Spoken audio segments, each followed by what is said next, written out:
This is a fan-generated show. If you'd like to support us, please go to jamieglazov.com. Also, don't forget to subscribe to our new Rumble channel. All your support is greatly appreciated. Hello, ladies and gentlemen. I'm thrilled to announce the release of my new book, Obama's True Legacy: How He Transformed America. There's a reason why Mike Huckabee calls it a ferocious and chilling read. Order it now at Amazon.com or at FrontPageMag.com. The Freedom Center on the Front Lines. Definitely a title that David gave birth to and would approve of very much today, in terms of also, of course, the tragedy that just happened recently with Charlie Kirk. The front line symbolizes a war and a battle, and also very much a cosmic and spiritual battle that we're all in. I'll just very, very quickly talk a little bit about myself, and I hope that our wonderful panelists do as well, just so you get a little feel for who we are, because we've lost our wonderful general, who was bigger than life. And so we're here now to see what we can do to keep the battle going, and also to keep the battle going with the tactics that he taught us. So I'll just be very brief and won't make it about myself, but it's also important. I'd like our panelists to also talk about themselves a little bit in terms of who we are and how we got here. So just very briefly, my mom and dad were dissidents in the Soviet Union, and they risked their lives, and they almost ended up in the Gulag, and we were persecuted Christians there. And to make a 5-hour story 60 seconds, we were able to escape in the 70s, and I was just a little kid. And so I'm that story of the immigrant of the son of Soviet immigrants. And so I was raised at a table where we were discussing the political prisoners, the millions of people that were killed by communism. The Soviet regime killed most of my family and my family members. And at the age of, I would say, 8 or 9, I dedicated my life to fighting communism, but especially the ideas that created those monstrous earthly incarnations. I dedicated my whole life to fighting the left. And to make another 10-hour story very short, I read about David Horowitz, and I ended up at one time sending a little script I had written to him. And so it all happened from there. And I became the editor of Front Page Magazine, which is the center's intellectual flagship. And David taught very much, and this was our motto, that it's the war at home and abroad. So we're focusing on our enemies, but we're focusing on the entities here that give them life and aid and abet them. So this is what Front Page is about. Speaking about Front Page, this wonderful gentleman is not here at this second, but I very much wanted to thank Dr. Bob Shillman, because there were many years where I was panicking and I didn't have a lead feature. And if David knew you didn't have a lead feature ready, there might be some trouble. And just a wonderful warrior he was. But, the magazine was just on fire at all times. And I was short of writers for several years or many years. And now I have these wonderful Shillman Fellows that just saved Front Page Magazine. Daniel Greenfield and Mark Tapson, Robert Spencer.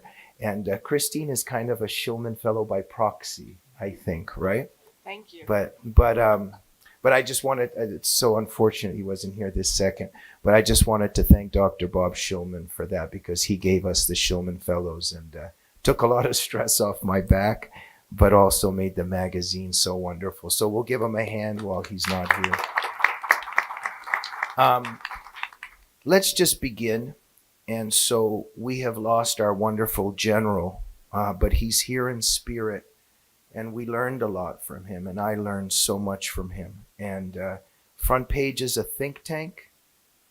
But like the center, it's also a battle tank. And David always taught that this is a war.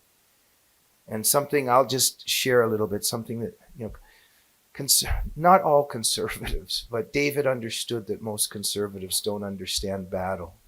They don't understand how to fight political war.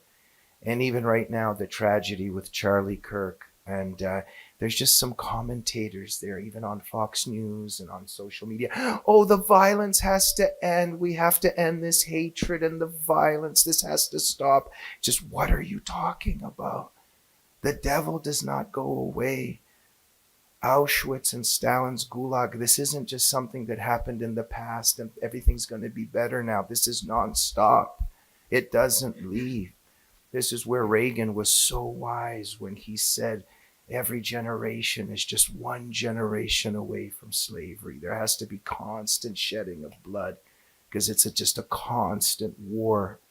And so I just wanted to stress that a bit because there's a lot of people that live with an emotional incapacity and they don't like to listen to me a lot of the time because they just want to hear that everything will be fine and we're just going to fix this. And no. There's always going to be this battle until, of course, whatever our faith is, we are, Christians and Jews were brothers and sisters here, but we share some things in terms of that things will get darker before the redemption comes, right? So we have to be prepared for that. What an honor. I want our wonderful guests just to talk a little bit about themselves, but I just want to say Daniel Greenfield, our new CEO, and just a brilliant, brilliant man, and what an honor to be with him on the front lines, and just brilliant pieces at Front Page Magazine.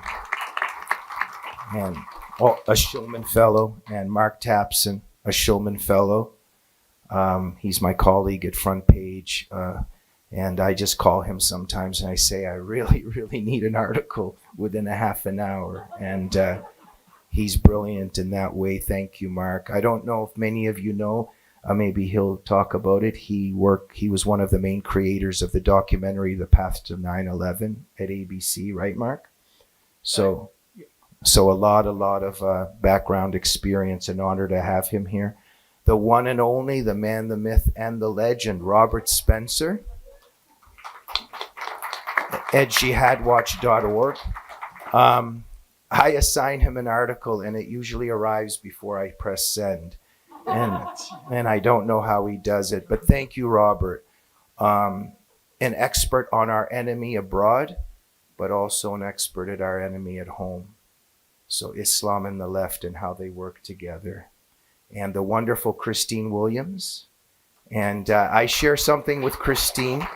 There's a reason we both say A at the end of our sentences. Maybe I do a little bit more than her, but we're both from Toronto. And there was a time when this lovely lady invited me on her TV show. And then many years later, I invited her to work at Front Page Magazine. But Christine really, really gets the war that we're in. Just a really very keen, profound understanding of the enemy we face and what we have to do. I want to give her privacy, but Christine has put her life on the line on many levels, and she's gotten into quite a bit of trouble in Canada and internationally for her stand for the truth. And I very much respect you for that, Christine. And as I do everybody else on the panel. So enough about me. And Front Page, the David Horowitz Freedom Center on the front lines. And we're definitely in a war in terms of the tragedy with Charlie Kirk just recently. So look, I want to give everybody the freedom to say what they want to say. I'm not going to name any names, but we've been in a few conversations for a couple of days. And every time I suggest what we should talk about, there's one or two people on the panel that start arguing with me that that's not what they want to talk about. So we're gonna give freedom, unlike the Soviet Union. So why don't we begin with Mark Tapson? And Mark, maybe you can talk a little bit about yourself and talk about the war we're in and why you're here and why you're part of our battle tank. Thank you, Mark. That's a lot of ground to cover, especially because I tend to ramble if I'm not on script. My wife says that I need a GPS to get to the point. So, and she's absolutely right about that. So I'll interrupt for 1 second. I'm so sorry. So don't worry. Let's not worry too much about getting to the point, because I don't think we really even have that much time. So maybe 7-8 minutes each, okay? Sure. Well, I used to be a Democrat many years ago, but I was not an activist or a far leftist by any means. In fact, I wasn't really political at all. I was probably what most conservatives would think of as a brain-dead liberal. I didn't really think about politics. I wasn't interested in it at all, but I lived in a very tightly circumscribed liberal bubble. I was a musician in San Francisco. Also, part of the time that I lived in San Francisco, I was in academia, another very tightly circumscribed liberal bubble where everybody, literally everybody, thought alike and held the same opinions. And everyone outside that bubble was basically a knuckle-dragging racist. That's how we viewed everybody. And my political awakening began when I moved to Los Angeles and I got involved in Hollywood, and I began working for a director whom you may all know, Cyrus Narasta, a writer-director, and he was conservative. And we never talked politics. I didn't even know he was conservative for quite a while, but we got involved in this project, which Jamie mentioned, an ABC miniseries called The Path to 9/11, which turned out to be very controversial. It was basically about the 8 years that led from the first World Trade Center bombing up to the attacks on 9/11. And Cyrus and I was not a major contributor to that project, except to the extent that I was an assistant to Cyrus Narasta. And we talked about ideas, we talked about the history. I did a tremendous amount of research for this project, which began to open my eyes about a couple of things. First, the Islamic threat, which I'd been clueless about. Even after 9/11, I was not very educated about it. And this goes back to about 2003, 2004, by the way. So doing all the research for the project really began to open my eyes in a lot of ways. And also, I watched the leftist reaction to The Path to 9/11 even before it appeared, because word got around to the Clinton administration alumni that ABC was putting together this miniseries about the years in which he was president and we allowed Islamic terrorism to thrive. And they felt that this was going to reflect badly not only on Bill, but mostly on Hillary, because they knew Hillary was going to be running for president. So the left pulled out all the stops to destroy this miniseries well before it aired. It became front page news. We had politicians like I'm blanking out on his name. I'll think of it in a moment. Oh, Harry Reid, thank you. Harry Reid threatened to pull ABC's license if they aired this miniseries. Now, remember that no one had read the script, no one had seen the movie yet, but the left had decided that this was bad news for Clinton. And Cyrus was very even-handed. He and I never had a political discussion about this series. It was all just history and story and how to make it all work. And we also put blame on the Bush administration to the extent that the Bush administration was responsible for 9/11. But anyway, and again, I'm rambling already. The internet began to wage a campaign of harassment against everybody involved in the project. Cyrus began getting death threats. The director of the miniseries, who was not even a political guy, but his father ran some kind of a Christian charity, he began getting death threats. The word went out that this was a secret cabal of conservatives working within the system to create this propaganda, as if conservatives could put together a $30 million miniseries at ABC. Anyway, that also opened my eyes, because I began to see for the first time that the party that I thought I belonged to was not the kind of classical liberals that I considered myself. They were radicals, and they were dangerous and violent. And And that was 20 years ago. Things have escalated since then. But that began my political awakening, and Cyrus began to introduce me to a lot of Hollywood conservatives. And lo and behold, they weren't the knuckle-dragging racists that I've been taught or that I've been led to believe. They were all intelligent, good-hearted, smart people and creative people who cared about their country.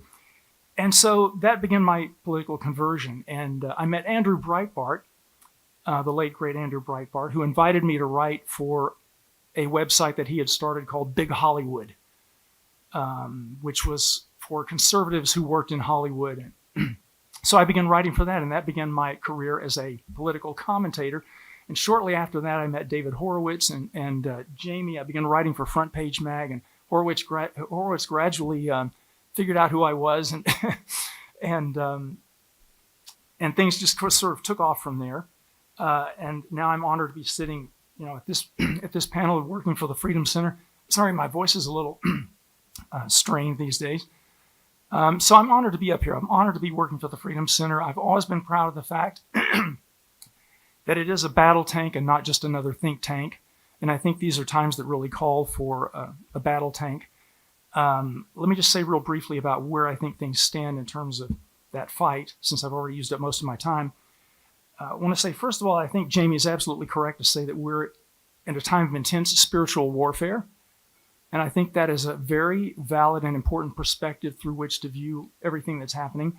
But beyond that, I think Charlie's murder, and forgive me if I get emotional, because these days at my age, I get emotional at the drop of a hat.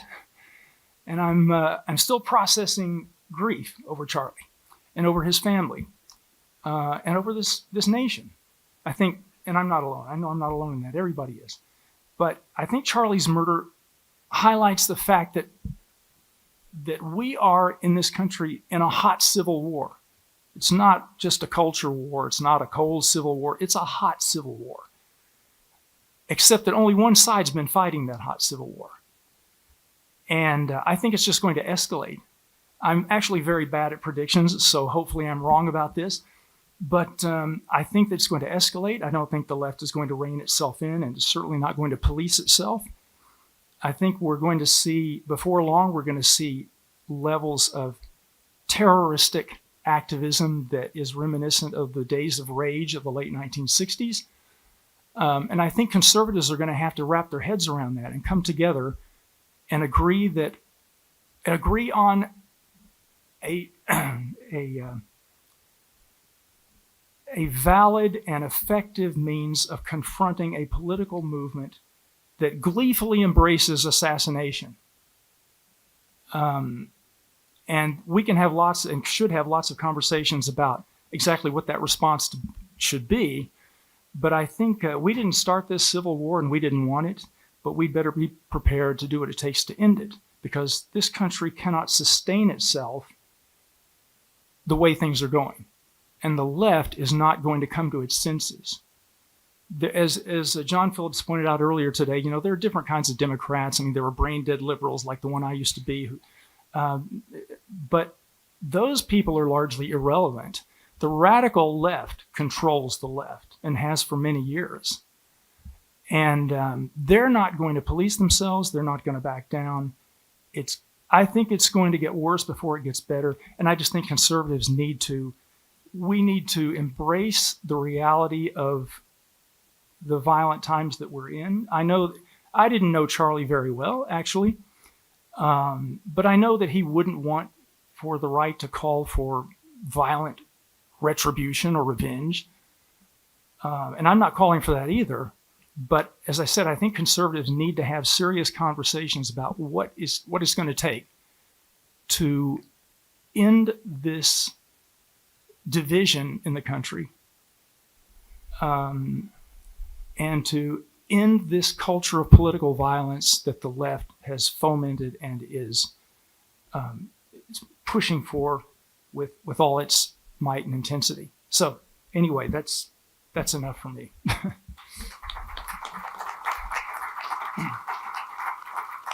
Mark, that was fantastic, and I'll just get back to you just for a couple more seconds. Ladies and gentlemen, Mark is an expert on many things, but especially on the war on masculinity. And there's definitely a war on men and women. And so this is a very long discussion, and again, part of the spiritual battle. And for another time and place, as a Christian, I see it also is a war on our Father in heaven in terms of the war on masculinity today. Mark, at the risk of you Rambling? well, no, just it's unfair to ask you in 60 seconds or 2 minutes to speak of your specialty. But I think this is at the core, because even during this pandemic, quote unquote, I was always thinking, should society, in terms of whether we should wear masks or not, and whether we should be forced to have certain potions injected into our body, who should run society? Sylvester Stallone, Arnold Schwarzenegger, and Jean-Claude Van Damme, or Whoopi Goldberg and Rosie O'Donnell? And I think that says a lot. But the left wants certain kinds of people running our society. But Mark, can you just very briefly talk about the war on masculinity? Yeah, I think it's very important, the war on masculinity. I've been writing about it for many years. It's a big topic now, and it should be. Essentially, what it comes down to, in terms of the way the left views masculinity, is masculinity is essentially the last line of defense. It's actually the first line of defense also. The first and last line of defense against totalitarianism. And so if you go all the way back to Karl Marx, his primary strategy was the abolition of the family. He openly expressed this. And of course, you can see the war on the family that's going on today, and that's part of it. But the primary goal is the destruction or the eradication of masculinity. And this is why transgenderism is such a major issue now, and why I think it's the hill that the left will die on. I think it is the very last thing that the left will give up is transgenderism, because it's at the heart of the Marxist call to abolish the family. If you can eradicate definitions of male and female, which they're already doing. We already have a Supreme Court justice who refuses to define what a woman is. So this is their aim. Eradicate the distinctions between male and female, because this tears apart the fabric of the family. And the family is the unit that, as I said, Karl Marx wanted to abolish in order to further his utopian vision. And if you can eliminate the energy, the masculine energy that powers the family, that powers a community and that powers civilization, if you can destroy that or tear that down or emasculate it, then you win. Then the state becomes our father, and the state becomes the masculine power, and that was the goal. So that's one of the reasons that I focus a lot on writing about masculinity and the state of it today. Thank you so much, Mark. So Sun Tzu stressed that we need to know our enemy, and Robert Spencer is the expert in defining who our enemy is. And very interestingly enough, we live in a culture that still doesn't get it and tries to suffocate the truth about who our enemy is. And thank you, Robert, for being a truth teller and for also being pushed into the spheres of invisibility by the left for having that strength and that power to tell the truth. Robert, why don't you go next? Thank you. I think it's clear at this point that we are not in a battle of Republicans versus Democrats or right versus left, but good versus evil. And we have to bear that in mind, that as Mark was explaining in various ways, this is a spiritual struggle with immense implications, and all of the aspects of it are linked together in various ways. And that's one of the remarkable things that I think is a tremendous and lasting achievement of the David Horowitz Freedom Center and David Horowitz himself. Charlie Kirk actually just not too long ago wrote, "Islam is the sword the left is using to slit the throat of America." Islam is the sword the left is using to slit the throat of America. Now, when I saw that, I thought, well, it's remarkable that he realizes that, and that's all to the good. But it's even more remarkable, something that probably very few people took notice of. He did not say Islamism or radical Islam or the twisted, hijacked version of Islam represented by terrorists. He said Islam. Now, the fact is that that is the case. Like it or not, believe it or not, Islam as an ideology and a political system is aggressive, supremacist, violent, and expansionist, and has been moving against the West and at war with the West for 14 centuries. It has not changed, it has not reformed, and it is not going to.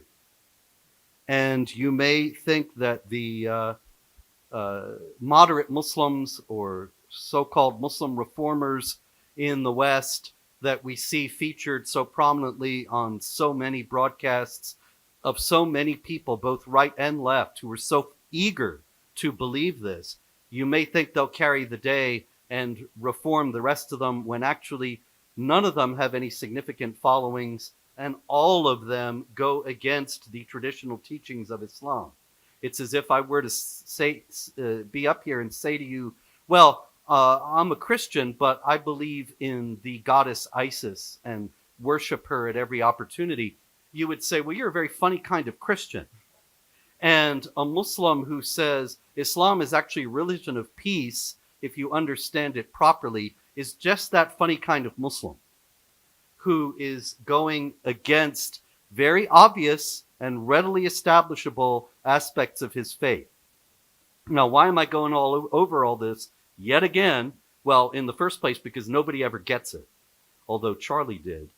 But also because David Horowitz, over 20 years ago, when I was one of the only people saying this, was one of the only people to say, this is something that we're going to make part of our presentation at the David Horowitz Freedom Center. This is not something we're going to shy away from.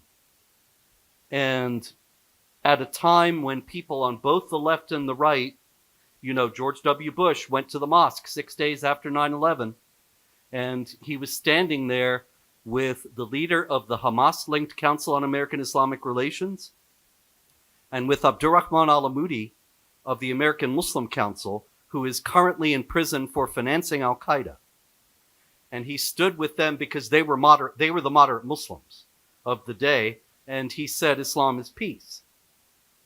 And this was something that became essentially the official policy of the Republican Party, at least the Republican establishment, and of large portions of the conservative movement. But David Horowitz was never afraid to tell the truth, even when the truth was unpopular, and many people didn't want it to be told.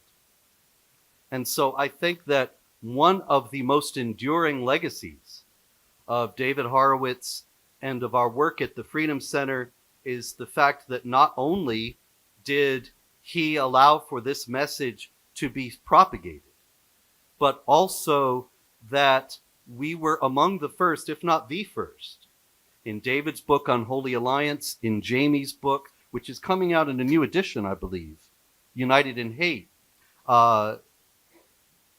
delineating the alliance between the left and the forces of Islamic Jihad, and explaining that they both hate the West, they both hate the United States. The United States presents as the exponent of representative government, the foremost opposition to their idea of government according to what they believe to be the rule of God, Islamic law, Sharia.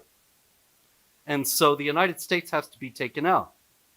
And what needs to be put in its place is an internationalist movement transcending nationality, ethnicity, everything else, and uniting people under the rule of Islamic law. Now that, if you think about it, is exactly the same or quite similar to the leftist imperative to destroy the nation state, to create a socialist, internationalist mega state.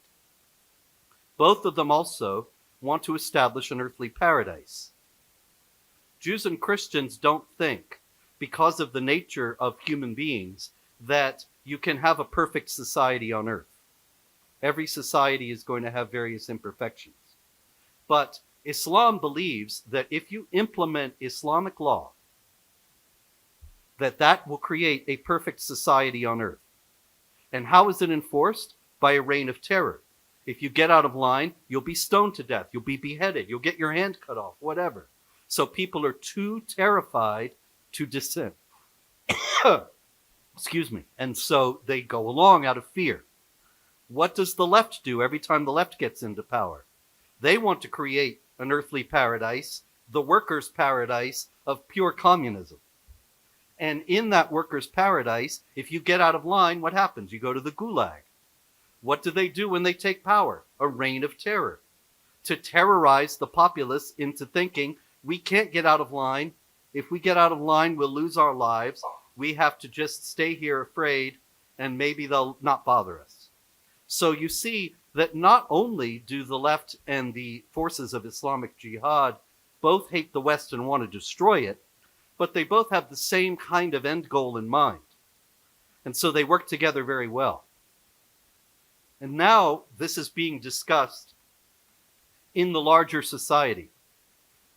The fact that Charlie Kirk said this, that Islam is the sword that the left is using to slit the throat of America, indicates that these ideas were moving into the mainstream. Well, if I do say so myself, it was the David Horowitz Freedom Center that pushed them into the mainstream.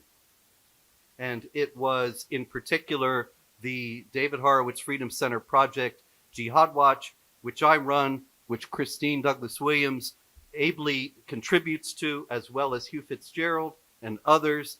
And we have been there for 22 years, day in and day out, chronicling not only jihad activity, but showing how it is so closely tied to the imperatives of the left.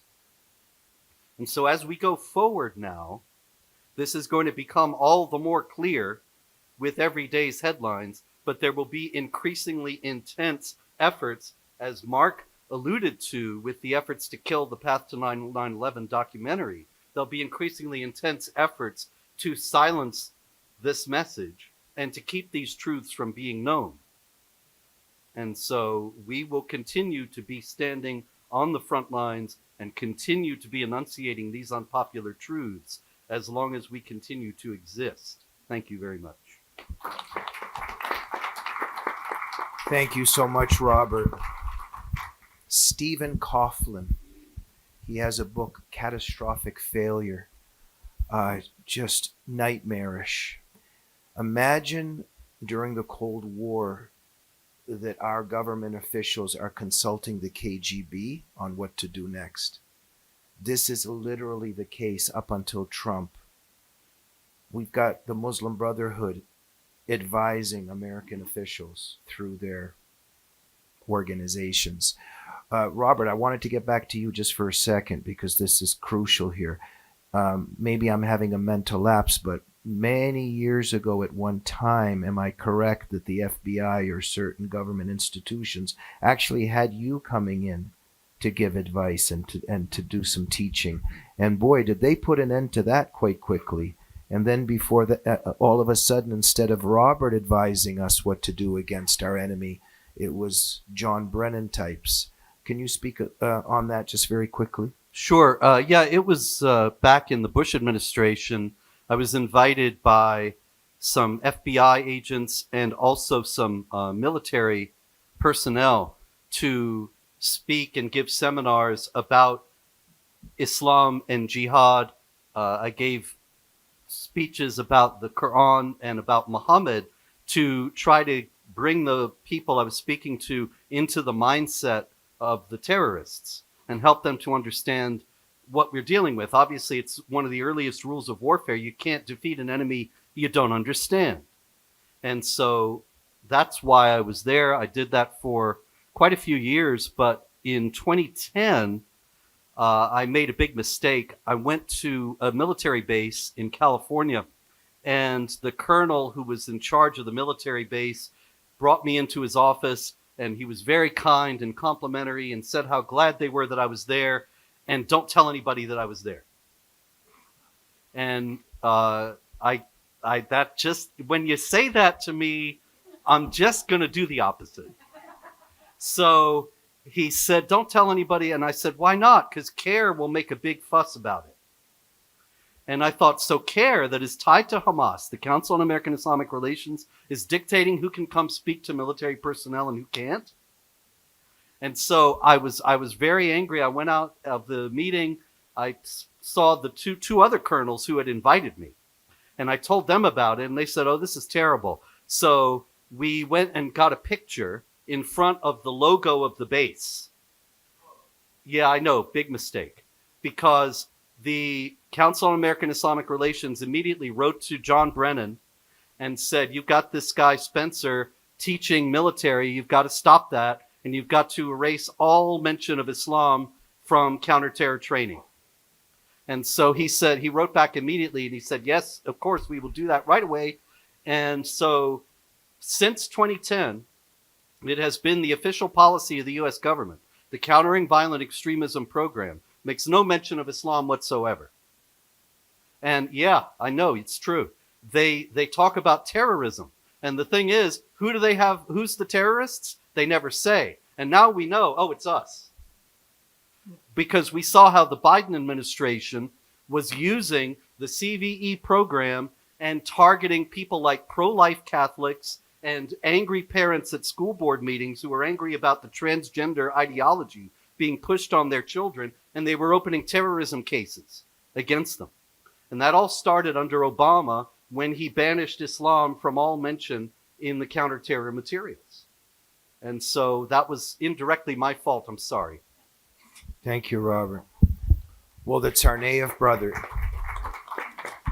just the story of the Tsarnaev brothers. And so you weren't even allowed to talk about Sharia. So just imagine the Tsarnaev brothers being brought in for questioning beforehand, and you can only ask them if they like chocolate or strawberry ice cream. I'm not kidding.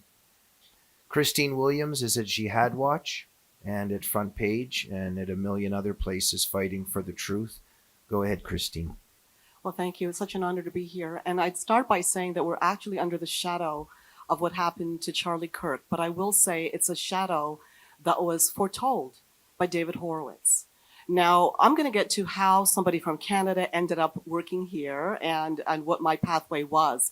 But I do want to boast about the David Horowitz Freedom Center because the spirit that David Horowitz carried, that we have to battle. This is a battle tank. Yes, indeed, we do a think tank as well because we got a lot of thoughtful people here, academics. But at the same time, it is a battle tank. I'll have to say that it touched me when, not in such a great way, when I heard that many people canceled coming because of what happened as a result of Charlie Kirk.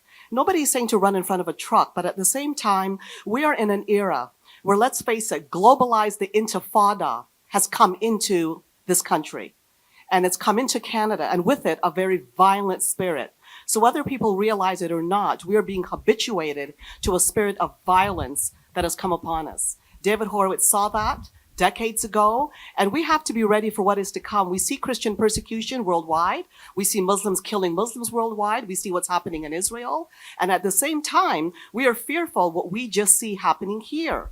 And many ask, what are we to do? Well, we're doing it. And this is the reason why Donald Trump was elected in the first place, because somebody is doing something right. And I will say David Horowitz was the beginning of this. And as Robert mentioned, he trained a lot of people, motivated a lot of people to get out there and battle what we did not expect to come into this country. So I'm going to start to talk a little bit how I ended up here. And it started with Jamie Glazov. I had a talk show in Canada that ran for 9 years. It was open line. And so you're always in the hot seat. And the first time Jamie came on the show, I told my associate producer, I was the producer at the time, this guy's got to come back. I don't know where you found this guy, but he's got to come back. And he was actually carrying, now that I know him, that same spirit of David Horowitz, you have to fight. My show was more daytime. They tried to put me into a kitchen mold, and I refused because I was never the good girl that did what she was told to do. So I kind of started to do my own thing, plus I was the producer, and for me, it was worth getting fired for. But I didn't get fired, and our show won A lot of broadcast awards that came from the US. I'm talking videographers, Telly Awards, Crystal Communication Awards, and Omni. And I was proud to have this guy on the show. So fast forward, I came to a David Horowitz Freedom Center event, and I did a string of interviews with about 11 people. Robert Spencer was one, and I got to know many people from America by doing that. I'm going to fast forward again. The show, after being very successful, they ended up canceling all the talk shows on that station. It was a small Christian station, but we had a secular show that was a balanced program. So I went on more for writing. I started off doing the offshoot of a Toronto Star, Metro News, and then I was writing for Nina Rosenwald for the Gatestone Institute at one point, a fine institute. And I was on her board of governors for a while, so I thank her for that. And for Front Page, who remembers here the days of Newsreel blog? Anybody? That goes way back. Well, I was writing for that back then, believe it or not. So Jamie brought me in more for Front Page, and the rest, as they say, is history. But a few things happened in between. I ended up working for the federal government as an appointee in the Office of Religious Freedoms under Stephen Harper, and also for the Canadian Race Relations Foundation, which was part of the Japanese redress agreement signed between Brian Mulroney and the Japanese Association of Canada. And this was related to the Japanese internment to make sure that such a human rights abuse never happened again in a country like Canada. So it was an honor to be there, and I was a Privy Council appointee. Well, human rights has always been very important to me. So when I started writing for Jihad Watch and writing about all of the abuses committed in the name of Islam, the Trudeau government came in, and remember, I was a Harper appointee, and they shut down the Office of Religious Freedoms. That was one of the first things. And then they fired me because of what I was writing about the abuses being committed in the name of Islam. So that was a big hullabaloo in Canada. And as it is now, I basically can't write in Canada, and I have to be very careful what I say.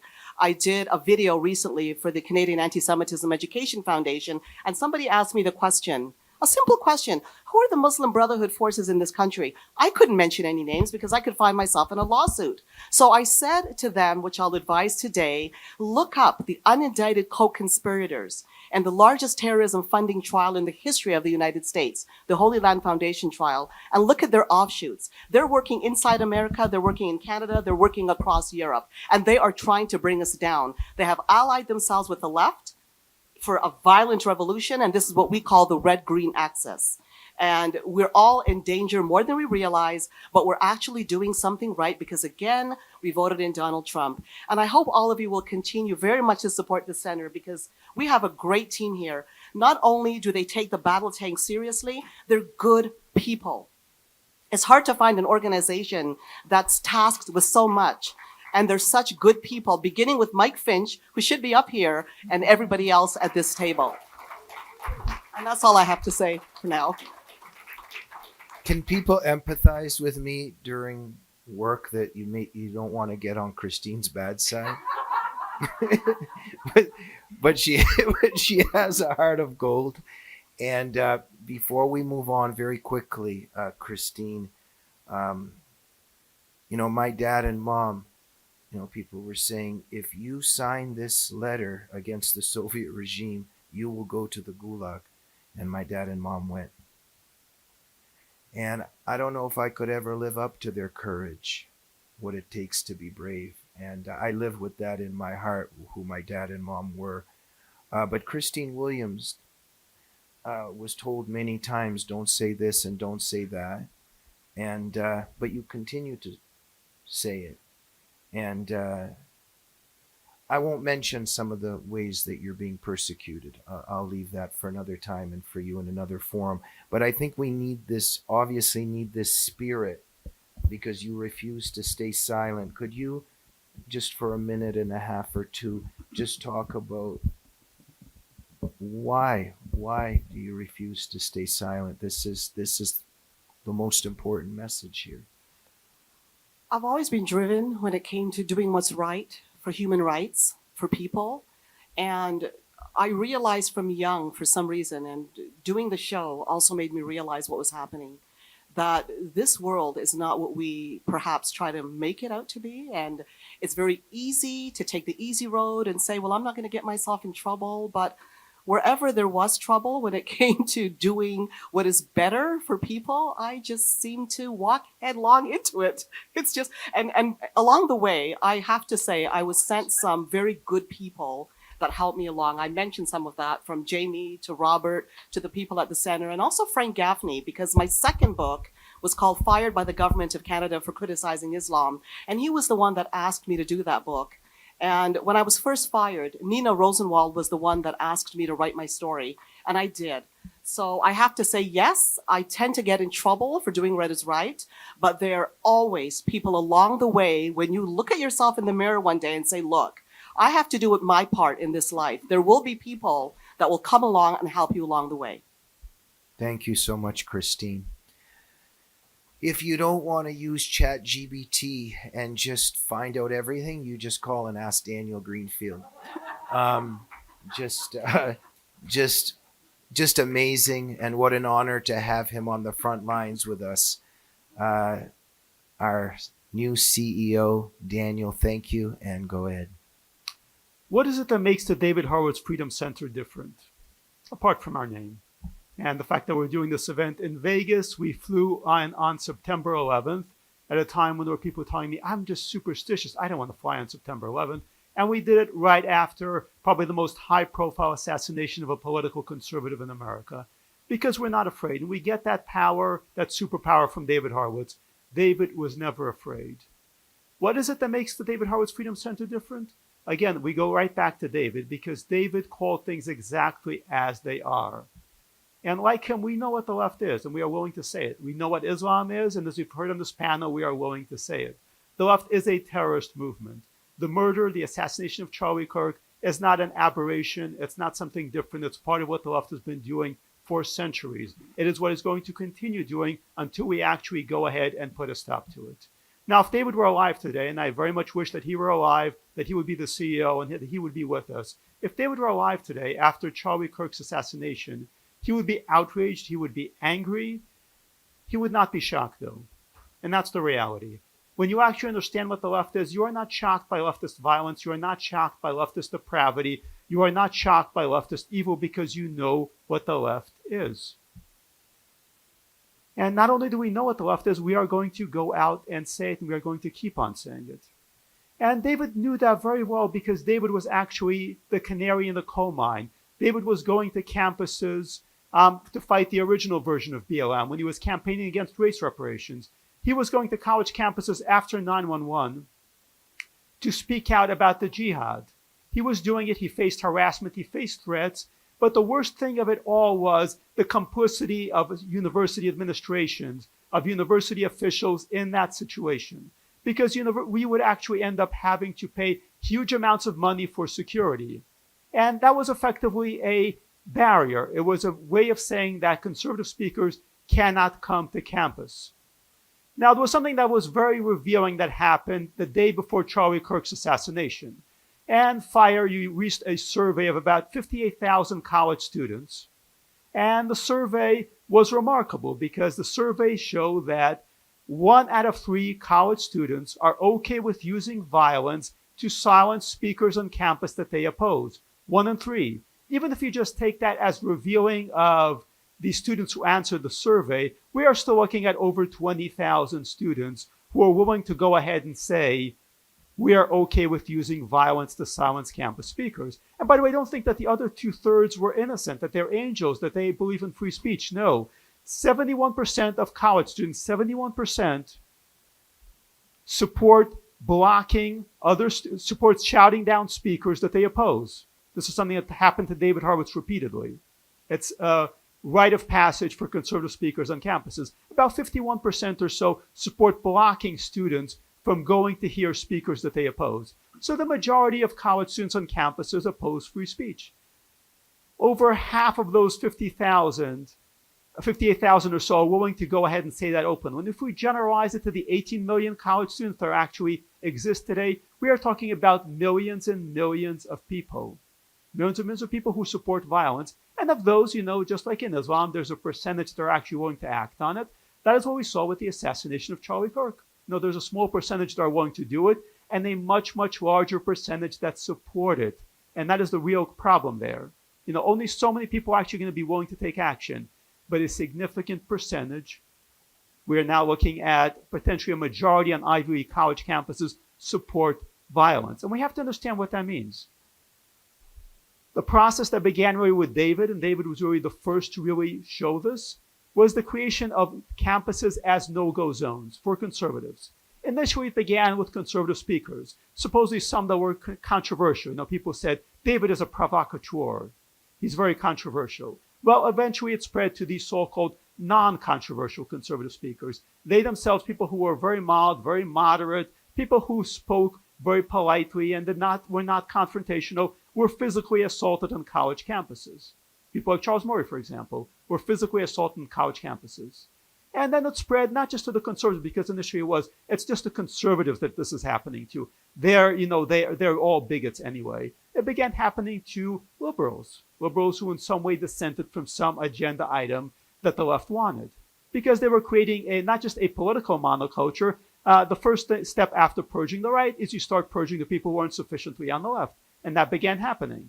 And you had liberal faculty that were being forced out and found themselves having to resign because they disagreed with some point of dogma, whether it was, the idea that women are an imaginary species or that Israel needs to be destroyed.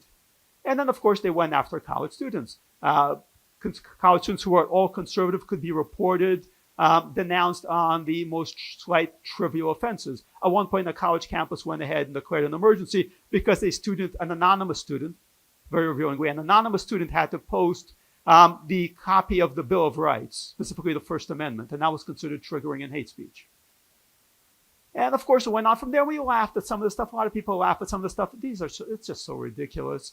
Then, of course, they kept on escalating because the next step was to build actual terrorist encampments in college campuses and start blocking large numbers of college students from even being able to go to campus. And they did this, as we saw, and they did this with the support of university officials, with the support of university security. I was at UCLA and just watched so-called campus security go ahead and actually help enforce these measures. And when actual Jewish students, Jewish community members were tear gassed, they would pretend not to see anything. And you actually had LAPD people on the scene, and they would go, well, go file a police report. Go to the precinct and file a police report instead of arresting the person who did it. So there was complicity from the top down. At the UCLA campus, when you actually had a pro-Hamas encampment set up and was finally broken up, the Los Angeles Board of Supervisors, which controls Los Angeles County, went ahead and almost unanimously, all party line vote by the Democrats, voted to provide legal defense, taxpayer-funded legal defense for the Hamas supporters. So don't get the idea that this is just a campus issue. This was coming from the very top down by Democrats.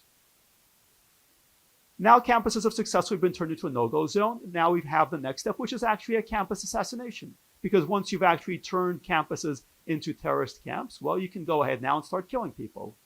Is it going to get worse? Well, people who know the counterculture and remember the 60s and the 70s know that it is going to get worse.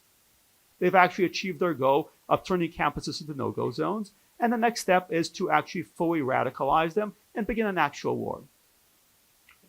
Now, what does Charlie's death really mean? What it really means is that the cause that he gave his life to, the idea that you can go on campuses and debate, it's not actually a viable strategy anymore. Because you can go on campuses, you can debate, and if you actually win the debate, they will kill you. It's not enough just to go on campuses and debate, something that David began doing long ago. It's not enough just to say that we are going to go on campus and try to, even if they actually let us in. I was with Michael Finch when we were going to go over to UCLA and hear Robert Spencer speak. And then it turned out that they were not going to let Robert Spencer speak. So even assuming that they will let you speak, assuming you can get past the bomb threats and the death threats, and then the actual assassin's bullets, well, you can try to debate on those terms. Those are not terms that we can debate on. So we have to deal with the reality of what the college campus is, not what we want it to be, not what we imagine it to be, not to think of it as just a forum where we can win a debate. We should treat college campuses the way we treated the segregated South during the Civil Rights Movement. We should treat it the way we treated Nazi Germany after the defeat. We need a denazification for college campuses.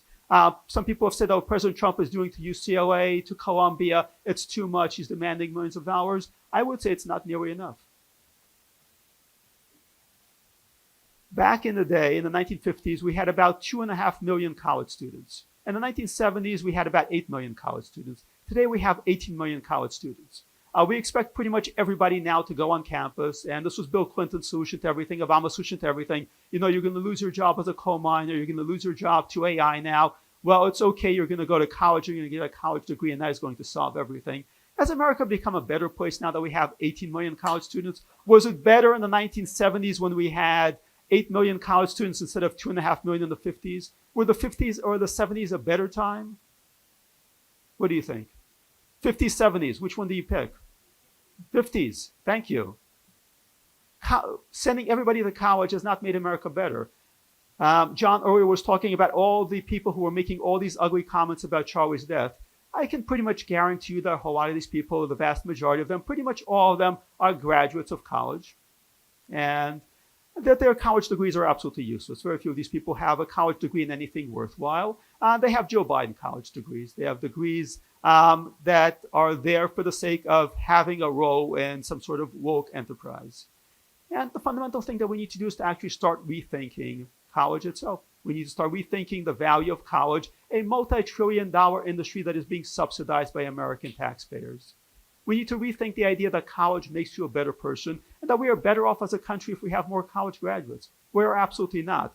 Our colleges preparing us for the future. They're preparing our students for the future. They're preparing them for massive amounts of student loan debt and degrees in absolutely nothing worthwhile. We're still getting our tech talent from India and China. Even the students that are in American schools that are getting their STEM degrees are coming from China and India. What does that really say? College has absolutely failed. The entire higher education system has absolutely failed. It's failed at its purpose, at its stated purpose, which is to give us a well-educated and trained task force. It has succeeded at its actual intended purpose of creating a massive nationwide terrorist movement. The murder of Charlie Kirk ought to be yet another wake-up call in that regard if we needed any more wake-up calls. What we need to do is not to simply reform higher education. David was fighting for that. And if politicians had listened to him, if colleges had listened to him, including some of the same deans and professors who rejected him at the time and then themselves were forced out, if they'd listened to him at the time, then we could have reformed college maybe. At the moment, we cannot reform college. What we need to do is to drastically shrink higher education. And there are ways that we can actually do that. We do not actually need to have Ivy League institutions be the center around which our lives revolve.